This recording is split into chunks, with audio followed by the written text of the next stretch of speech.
রান্না সুস্বাদু হয় তখনই যখন সবজির আসল স্বাদটা কারির মধ্যে সম্পূর্ণ বজায় থাকে।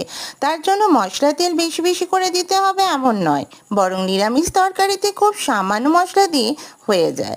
যেমন আজকে নিরামিষ তরকারি ছোলার ডালনা বানাবো, তার জন্য তেলে গোটা জিরে ফোড়ন দিয়ে দিয়েছি। তারপর আলুগুলো ভালো করে ভাজা হলে বুঝবো রান্নার টেস্ট অর্ধেক এগিয়ে গেল। এরপর টমেটো ও কাঁচা লঙ্কা বাটা আলুতে দিয়ে দেব।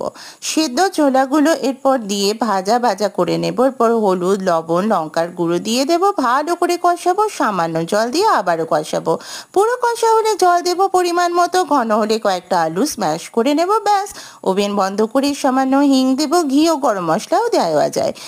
যেহেতু ডিনারের জন্য তাই বেশি রিচ করলাম না, রুটি বা ভাতের সাথে জমে যায় এমন হালকা সহজপাচ্য খাবার।